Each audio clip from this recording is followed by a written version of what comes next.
Assalamualaikum warahmatullahi wabarakatuh.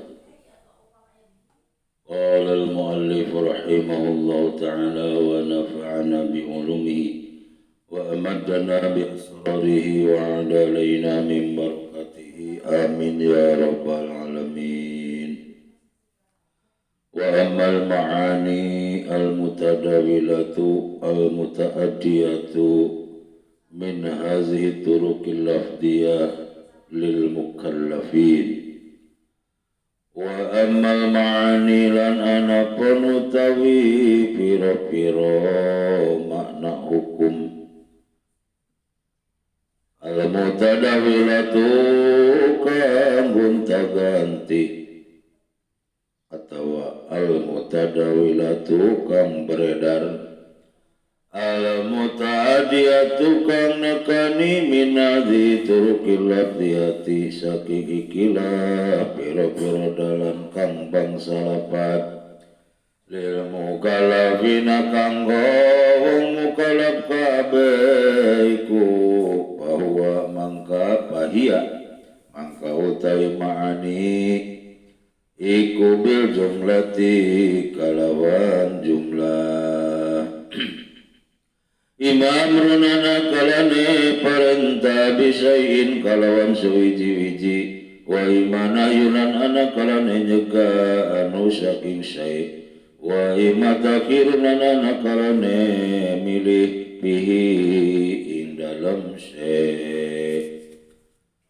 Untuk selanjutnya pertemuan yang ketujuh muqaddimah kitab Bidatul Mujtahid kita menerangkan tentang hukum syara, ya membahas tentang hukum syara.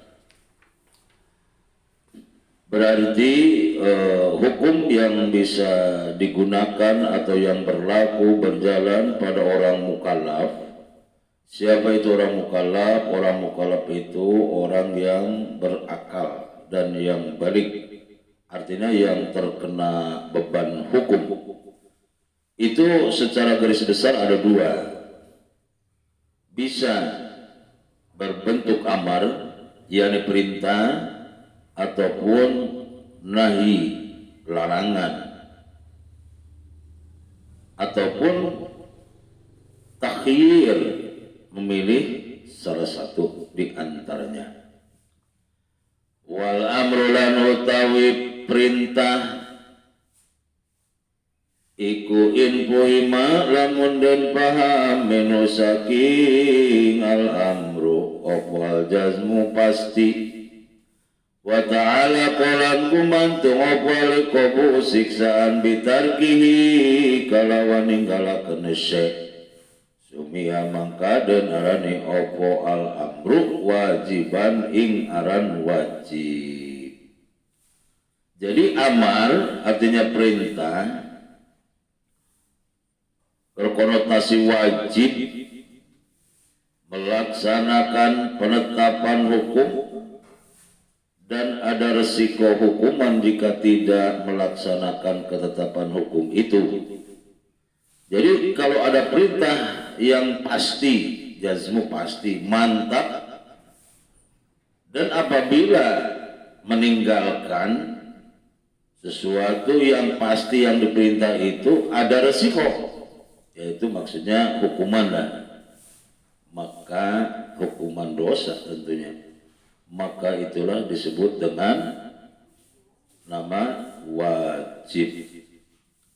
Wa in buhimalan lamun dan pamenu saking al amru apa sawabu pahala apa sawabu ganjaran ala pilih kita semi gawe wantapalan sepi atau ora ono opo alikobo siksaan matar kisarta ninggalakene sumia mangkaden arani opo al amru nadban ing sunnah. Jadi kalau ada lapan amar tapi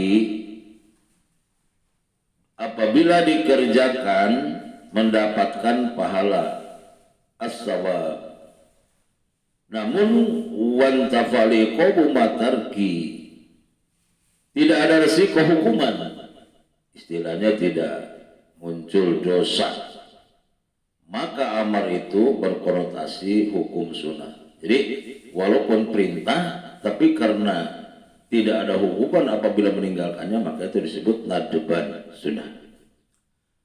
Wana yulan utawi larangan aidonal mali ikuin pui malamun dan pamenu saking nayu opwal jazmu pasti wa ta'ala kolan kumantung atawalan tetap opwal ikubu siksaan bil fili kalon mikawene sumia mangkaden arani opwan nahyu muharraman ingkang den haramakan o mahzurun atau kang den cegah.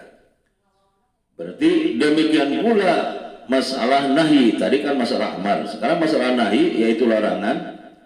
Jika pelanggaran ketetapan hukum itu disertai hukuman, maka perbuatan itu berkonotasi haram atau mahdzur. Ada suatu larangan, larangannya serius. Ketika dilanggar,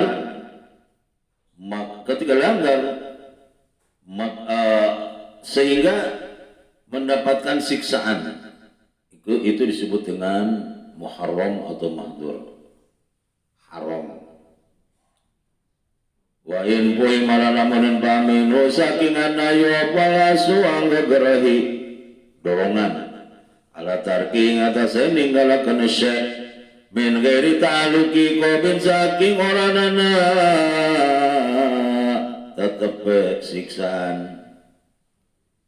Keterkaitan siksaan dipilih kalau mikawene syekh sumia mangkaden arane apa syekh makruhan ingkang den makruhakeun.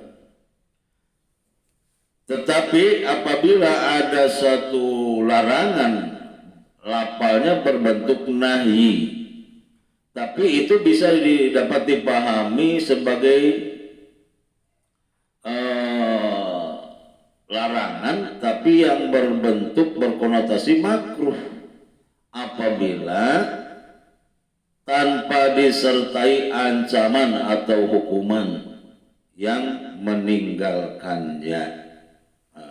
Jadi berarti sekali lagi wa in kuhima minhum hasu ila akhirih, jika nahi itu dapat dipahami hanya sebagai larangan tanpa disertai ancaman hukuman, maka berarti nahi itu berkonotasi makruh. Patakunu mangkana puasna pula kami syariati piro-piro warnane hukum kang bangsa sara al-mutaliko kang gumantung min hadhi turuki saking ikilah piro-piro dalan iku khamsatun lima wajibun suwiji kang wajib wa mandubun lan kang den sunataken wa madrulan lan kang den cegah wa makruhun lan kang den sengiti alias makruh wa mukhayyarun lan kang den kon milih bihi ing dalem anahi wa huwa utawi mukhayyarun kang den kon milih apa pikan wa huwa utawi mukhayyarun bihi ikwal mubahu mubah. Dari uraian di atas tadi ada yang amar serius mendapat pahala yang melaksanakan, bahkan mendapatkan siksa kalau ditinggalkan wajib. Ada perintah Allah tidak serius. Pengertian tidak serius itu artinya ketika dilaksanakan memang mendapatkan pahala, tapi ketika ditinggalkan tidak dosa, maka itu intapal iqob, berarti itu adalah namanya sunnah. Begitu pula larangan, kalau larangan yang serius sehingga yang melakukannya, yang menerjangnya itu sampai mendapatkan siksa iqob, ta'allaqal iqob bil fili, oh itu berarti haram atau mahdzur. Tapi kalau tidak serius dalam arti al-hasu cuman al-hasu ala tarkihi min ghairi ta'alluqi iqobin, memang satu larangan tapi tidak diikuti dengan ancaman hukuman, maka itu disebut dengan makruh. Nah di sini uraian tadi di atas para ulama menyimpulkan min hadhi turuqi khamsa, dari perjalanan ini, jenis ini berarti ada 5 disimpulkan. Maka tadi sudah dibicarakan dari awal bahwa dalam pertemuan atau pembahasan yang pertama di sini adalah akan berangkat tentang hukum syara, ahkam taklifiyah. Nah, di sini berangkat tentang hukum taklifi. Karena ada 2, ada hukum taklifi, ada hukum wad'i. Nanti mungkin ada pembahasan selanjutnya. Wa mazhabul ikhtilafilan anapun pero sababe perbedaan pendapat atau persulaian bil jinsi kalawan jenis iku pasitatun mangka anak nenam ahadua utawi salah jenis ita iku taradudul alpadi medar pero lapan menadi turukilar baisaking kila pero dadalan kang papat ani nagasakan isun bena yakuna ing dalam antara intana opo Allah pula pada iku aman kang umum yuradu den karepaken bi kalawan am opwal khosu arti khos au khoson atawa dalil khos yuradu kang den karepaken bi kalawan khos opo al-amu arti umum awaman atawa dalil am yuradu kang dan karepakan bekalawan amafo al-amu arti am au khosan atawa dalil khos yuradu kang dan karepakan bekalawan khosob wal khos arti khos au yakun atawa analau kadwe lapan opo dalil khitabin dalil khitab au la yakun atawa ranana ikut tetap lahu kadwe au la yakun atawa ranana dalil khitab lahu ikut tetap kadue lapan. Nah, selanjutnya yang menjadi pokok silang pendapat, artinya perbedaan pendapat di kalangan ulama fikih, ulama fuqaha, ada 6 sebab. Yang pertama, adanya berbagai kemungkinan pemahaman terhadap satu kata, adanya perbedaan sudut pandang. Satu dohirnya suatu kata yang tadi yang pertama berarti ada 4 poin. Dohirnya lapatnya itu lapal am, tetapi yang dimaksud adalah atau yang dituju adalah khusus. Dan yang kedua lapal khos, yang dimaksud adalah pengertian am. Dan yang ketiga lapalnya lapal am, tapi pengertiannya am juga gitu. Berarti untuk umum, lapalnya am terus digunakan untuk umum. Tapi belum jelas apakah lapal itu diperkuat dengan kitab atau tidak gitu, dengan keterangan yang lain maksudnya. Dan yang keempat lapalnya lapal khos dengan pengertian khos pula. Nah, itu berarti yang pertama. Yang pertama tadi berkaitan dengan taraddudul alfaz. Wa zanilan uti kang kaping 2 wal istiraq saputon alati bilal padi kang tetep ing dalam pira-pira lafaz. Wa zalika uti mangkono moro istiraq higoi ma fil labdil mufradi ana kalana ing dalam lafaz mufrad kalabdil qur'i kaya lafaz guru alladhi yantaliku kang budal al-qur'i al-qur'u alal athari ngatas arti masa suci wa alal haidi lan ngatas masa haid wa kadzalika lan iku kaya mengkono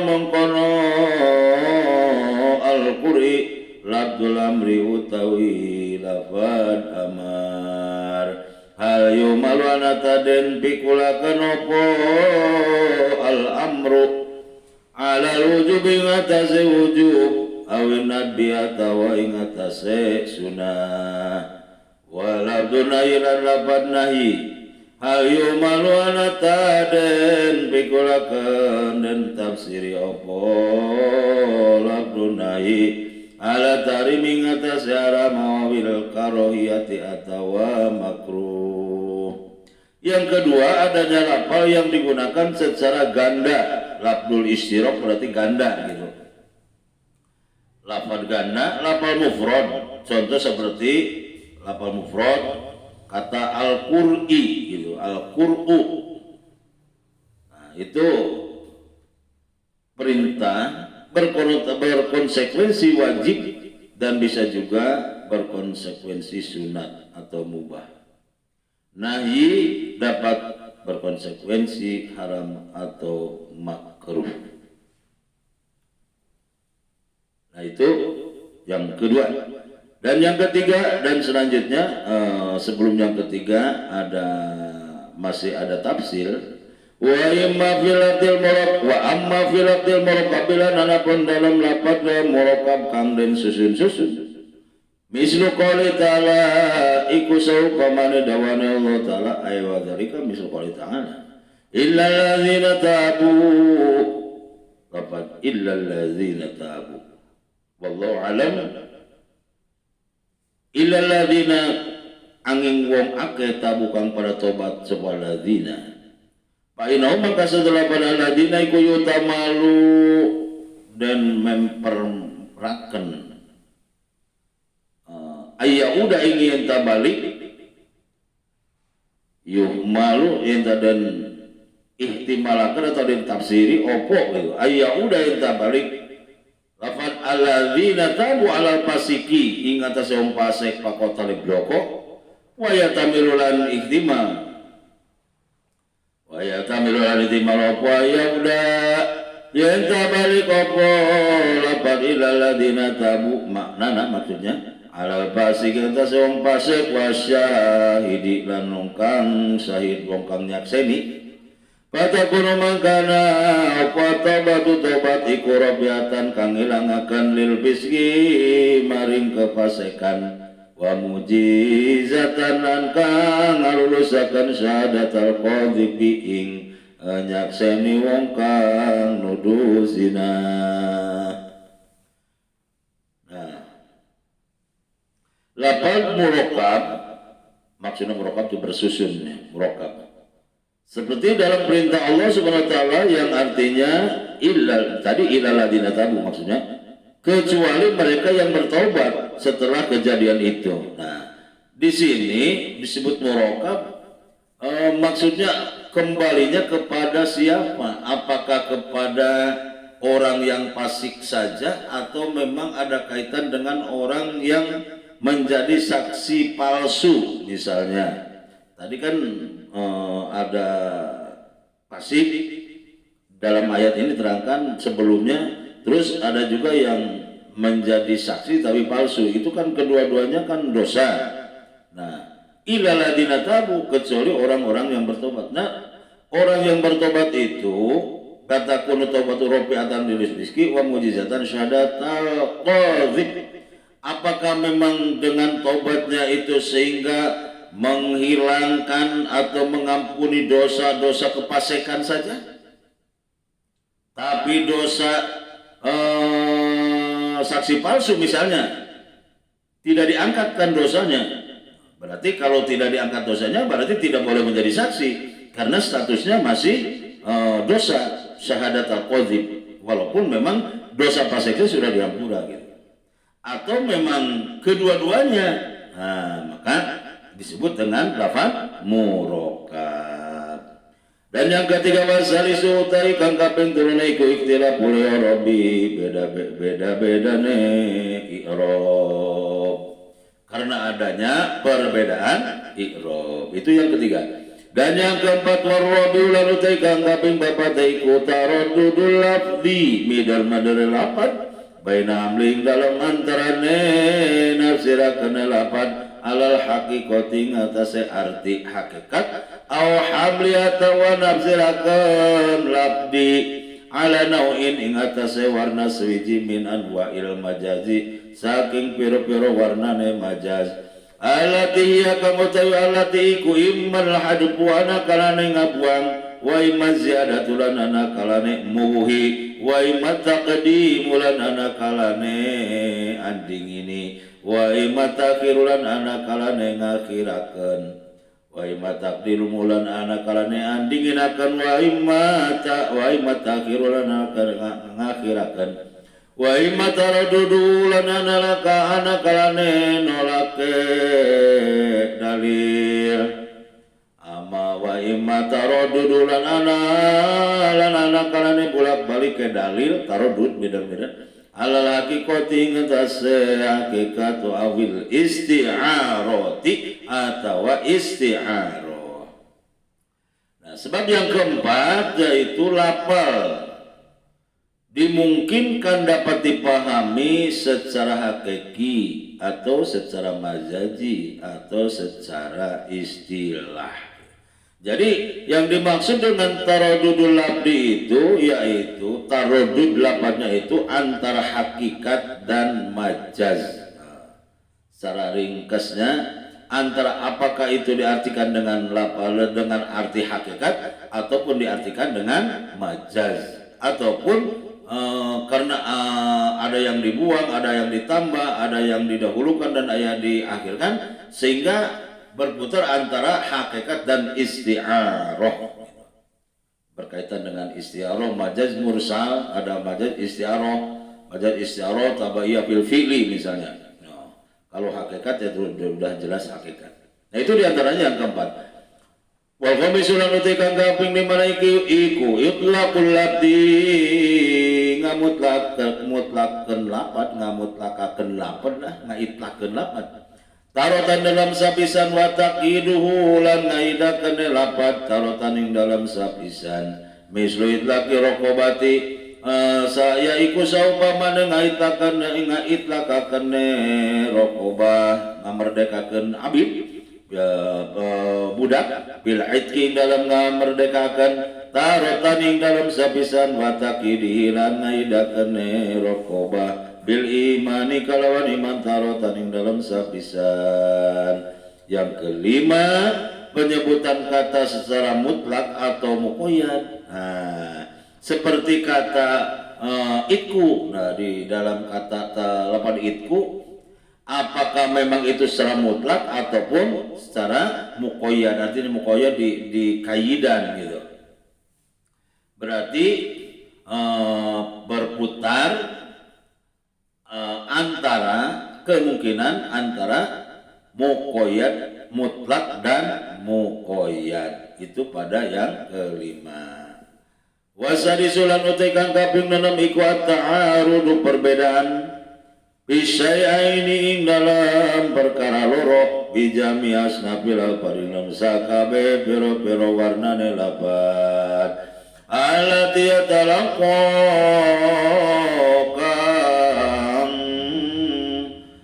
tumiba mina saking alpan oba sarusara nibakan oba sarusara akam ing pira-pira hukum badu utawi saware akam iku mabadin sartane saware wa kadzalika lan iku kaya mengkono atarudu bisyai atarudu tawi perlawanan perbedaan alati ati kang tumaka apa ta'arud fil afaling dalam piro-piro pagawean au fil iqrari atawa ing dalam piro-piro penetapan au ta'arudul qiyasati atawa perbedaane piro-piro kiasan pi anfusiha tegese zate kiasat awi ta'arudu atawa perlawanan atau perbedaan ala dia tarokabu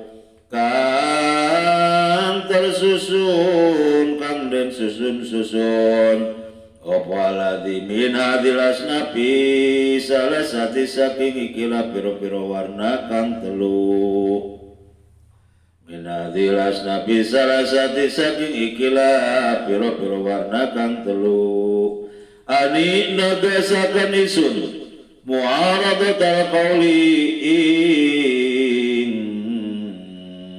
ta'arud ucapan lil fili kadue pagawean au lil iqrari atawa kadue pengakuan penetapan awil au lil qiyasi atawa kadue qiyas wa muaradatul fililan persulayanan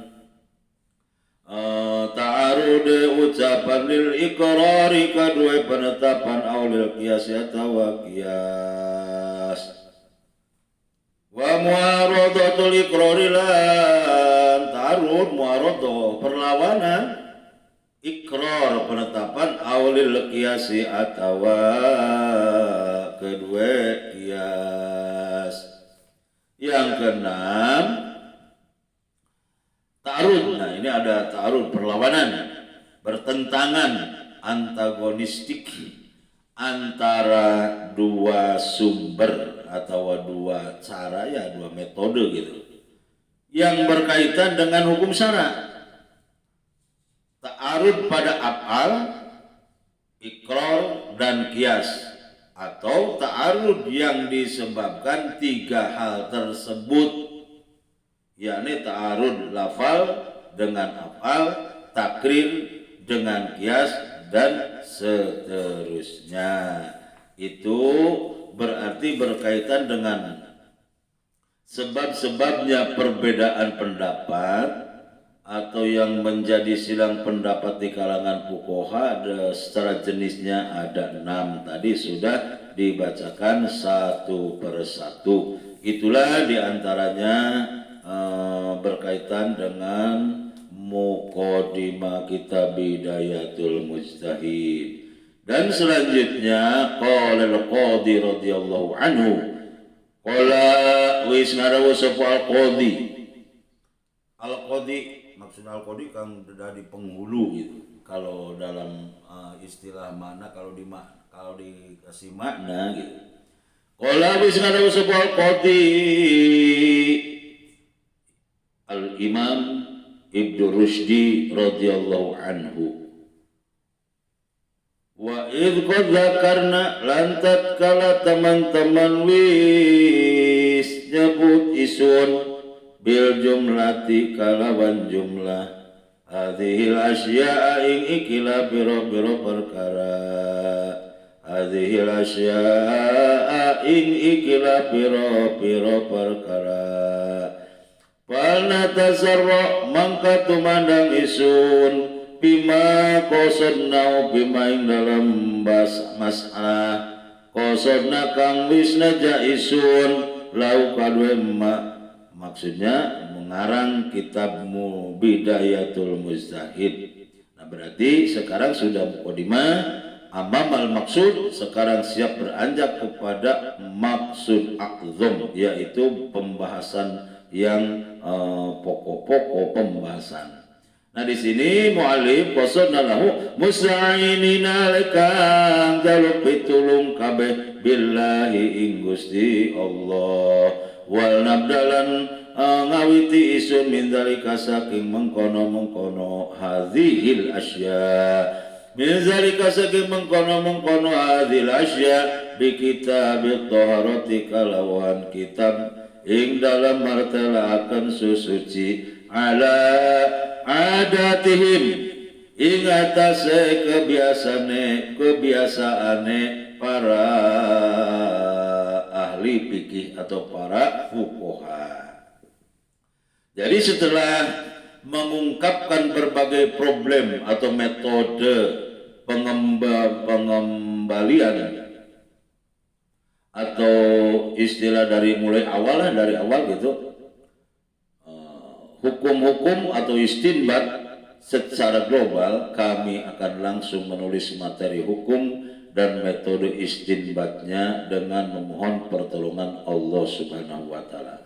Jadi pembukaan sudah dibacakan, kata mu'alif sekarang siap-siap, memang secara global tadi kan, siap-siap atau bersiap untuk menulis materi hukum dan metode istinbat yang nanti di dalam maksud a'zam di sini akan berbagai macam pendapat, dan antaranya ya mungkin madzhabul arba'ah. Tidak lepas dengan memohon kepada Allah Subhanahu wa taala semoga memberikan kelancaran, mudah-mudahan diberikan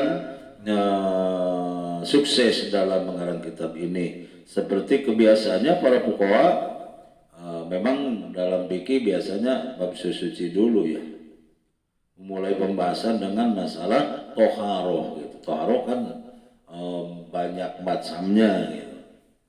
Dan memang toharo itu sangat diperlukan ketika kita mau beribadah, apakah itu sholat ataupun misalnya kita juga beribadah membaca Quran dan lain sebagainya, itu berkaitan dengan toharo. Maka mu'alif di sini yang pertama akan membahas kitab toharo. Itu saja, mudah-mudahan bermanfaat kepada kita sekalian. Rupanya sudah cukup mukadimah kitab Bidayatul Mujtahid wa Nihayatul Muqtasid yang telah dibacakan secara makna Jawa ya, makna lughat pesantren, dan sedikit ada sekilas penjelasan. Untuk selanjutnya mudah-mudahan mari kita simak selanjutnya masalah maksud azam dalam kitab Bidayatul Mujtahid ini. Pertama kali membahas tentang toharoh yang insya Allah akan dibahas atau akan dibacakan oleh para masyayikh mungkin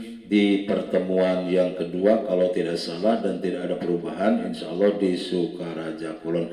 Terima kasih kepada masyayikh, kepada para alim ulama, para asatid dan semuanya rekan-rekan. Mudah-mudahan sekali lagi bermanfaat kepada kita sekalian. Amin ya rabbal alamin. Wallahul muwaffiq ila aqwamit thoriq. Wassalamualaikum warahmatullahi wabarakatuh.